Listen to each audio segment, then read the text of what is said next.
The newest Pimax VR headset, the Crystal Light, has been making waves in the world of sim racing. In this video, I'm going to test it out in some of my favorite sims, and I'll let you know if I think it is a good replacement for either my triple monitor or ultra wide setup. Hey guys, and welcome back for a new video. Today I am pumped because Pimax sent me the newest product, the Pimax Crystal Light. It is a VR headset that was designed specifically with sim racers in mind. Now, I have tried VR in sim racing only once a long time ago at a friend's place, and I have to say back then I wasn't really impressed, but I know it's been a while, I know the technology has evolved, and recently I've been thinking about potentially adding VR to my setup. This is why when Pimax reached out to me and asked if I wanted to try their newest product, I just couldn't refuse. I will only have this headset for a few months, so let's see if it convinces me that VR is the way to go in sim racing. But without further ado, let's take a closer look at the Crystal Light. The Pimax Crystal Light is certainly up there when it comes to technology and quality. It offers a resolution of no less than 2880 by 2880 per eye. That is one of the highest resolution available in VR. It offers 35 pixels per degree and 140 degree diagonal FOV for enhanced peripheral vision, improving the sense of immersion. It has a refresh rate of 90 to 120 Hz. Needless to say, you will need a powerful GPU to handle the Pimax Crystal Light and make the best out of the high resolution and advanced features. The $899 price tag for the Crystal Light includes two controllers, but you can get it without them for $100 less.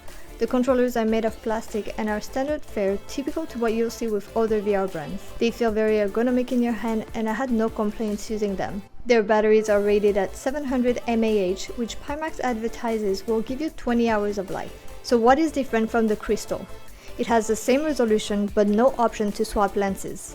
There is also no battery, so the headset needs to be plugged all the time, but it is the reason why it is lighter. And it's also the reason why it is targeted specifically at sim players that will not be moving around much. When it comes to the size, I find it pretty large, but it's not very heavy. I wouldn't say it's completely lightweight, but if you look at the specs of the Crystal, this one is about 300 grams lighter. I imagine that would make a fairly significant difference when it comes to comfort. Okay, so I think it's on properly now, and for someone who is not used to VR, it feels kind of weird, to be honest. I think I'll have to get used to that. It's not really heavy, which is a good part, which is I think the entire point of this headset, so that's good. But I think it will be a lot easier to tell if the adjustment is good once I have it on and once I can see the game through it. Hooking up the headset to the PC was very easy. The headset cable comes with a built-in hub that includes connections for the power cable, the DisplayPort cable, and the USB cable. Okay, so now let's talk a little bit about setting up this thing. And if you are new to VR like I am, I have to be honest, it's a little bit of a challenge. It definitely took me a few hours to figure out how to set up and configure the headset to work properly in the games. So two pieces of advice before you get started: make sure that all your firmwares are updated and make sure that you download the VR setting for Steam. Another thing to note is that the VR experience you get can be highly dependent on the game you're playing. For example, I wanted to try it in Assetto Corsa Competizione. I launched it through Steam VR and it seemed to be pretty straightforward. Once I got into the game though, it looked very blurry and did not seem right. When looking for solutions, I came across a Reddit thread that, after confirming the out-of-the-box VR experience in ACC is quote-unquote awful, presented a list of video settings to change to get it looking better. I followed the directions and applied the settings, which made it better, but it still wasn't looking as clear as I would expect. Getting it looking right in iRacing wasn't perfect either, but it was much easier on the eyes out of the box. This drop-down icon at the top of the iRacing UI makes it easy to select VR mode. Still, I ran into issues after hopping into the car. Certain graphical elements such as the dashboard were seriously pixelated and blurry. Another Google search later, I found out I had to manually edit the OpenVR file, restart the game, and try again. It worked like a charm, and I got iRacing looking great. It's little things like this that makes the accessibility aspect of VR still not perfect, and you just need to be comfortable with that. Finally got it working, and I can't wait to show you guys. I haven't really taken a proper drive yet, but it looks amazing just like that when everything is set up properly. So let me start iRacing, put this thing on, and go for a test drive. Alright guys, I just launched iRacing. I am in the 992 GT3R at Imola, and look at this. I'm just looking around the cabin and It is actually really clear. I think the quality is super nice. You have to find the perfect adjustment for your head and for your eyes so that no matter where you look, in what direction, it's all clear. But once you have it all set up, it's actually pretty amazing. I'm very impressed. But I think it's time to see how it feels. Oh.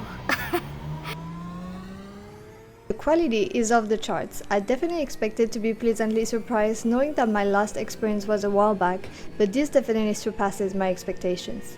The visuals are crisp, the wild field of view is immersive, and when you're in the heat of a race, it's like you're truly there. So one thing that I noticed right away is obviously how immersive and real it feels in terms of my field of view, but it almost feels like I'm too far from like this track. I feel like usually with just looking at the monitor, I feel like I'm a lot closer, or the road looks a lot bigger, which is probably not, you know, very realistic, but it's definitely kind of an adjustment. Definitely gonna have to get used to this, but it is so cool. Dang, it looks so good.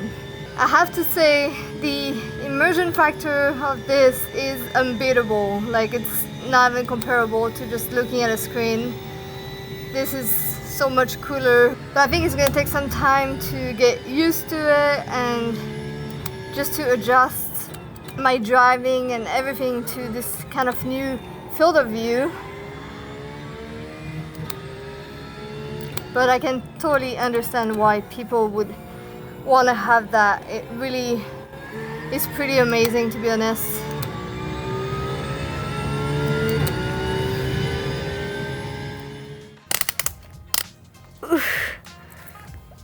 Alright, I just finished a session and have to say, comfort wise, it's definitely I know I probably have a big red mark here now. I can feel it, and I have to say, comfort wise, it's not really heavy and it feels fine on your head, but after a while you can definitely feel, you know, the pressure. Could probably not see myself drive for like a couple hours with this on. I don't know, maybe I need to find a better way to put it on my head, but it gets hot and you start getting a little bit sweaty under it and it's putting pressure on your head. So I don't know, maybe they have a bigger pad or something that would be helpful just to make it a little bit maybe softer and more comfortable to wear on your head and especially on your forehead. So yeah, for me that's definitely the big downside of VR compared to having just a monitor or triple monitor setup, because the comfort that you have when, you know, you just don't have anything on your head is just so much better. But wait, VR is all about immersion, right?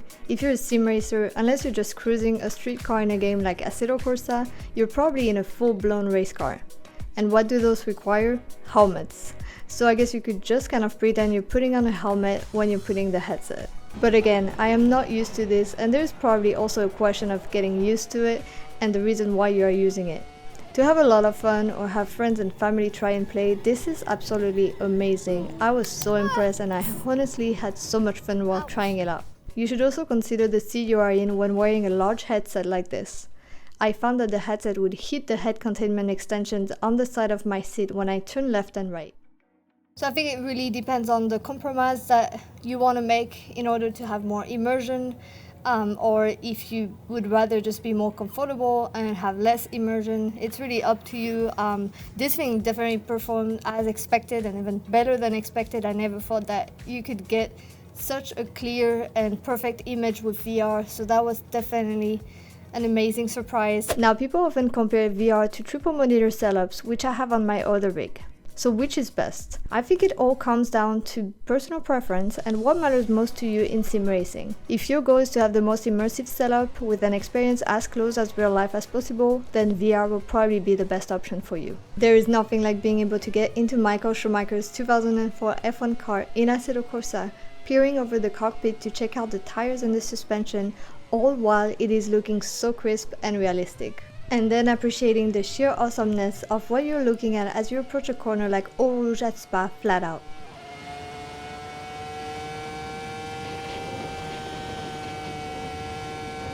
If you follow me, you may have seen some videos about my iRacing journey, and I am really trying to improve my driving skills and my racecraft. One aspect that I really appreciate with having VR is how easy you can look left and right and know exactly where you are placed as it relates to other cars. I truly think this could help me improve, and it definitely feels like an upgrade over my single ultra-wide monitor that does not offer as wide of an FOV. If you're looking for an opinion about if VR can help you get more ELO or I rating in a competitive environment, I recommend you check out Suellio Almeida's videos on the Crystal Light. Alright guys, so what is the bottom line? I think this product is really amazing. I was really impressed with it, to be honest. I didn't have much expectations because I haven't done VR in so long, and it was just so much fun. The quality is amazing, and I think it is a perfect compromise for sim racers. Now, it sure comes at a price, but if I compare this to my triple monitor setup that is right behind me, those 3 monitors came at a price of $1,200 total, so this is actually a cheaper option. You will get a little bit more immersion as well, and you definitely gain a lot of space, so this is definitely a very viable alternative. Now, when it comes to my personal preference, I would definitely have one of this just for fun, for when I want to try a new car, I want to learn a new track, and I'm not really trying to be super competitive, or I'm not gonna race for 2 hours. I think it is amazing to have one of those. If you have family and friends come over, they're definitely gonna love that experience. But to be completely honest, I don't think I would use it on a day-to-day basis, just because I am so used to my monitor, and of course I take my car on the track and I wear the helmet, and it's part of it. But when I'm in my sim, I want to be comfortable. I want to be able to race for a few hours without feeling all sweaty and without having something on my head. So definitely not for every session, but I would definitely use it regularly. And of course, as someone who is making YouTube videos and sharing content with others, it would be a little bit impractical to have this on my head all the time.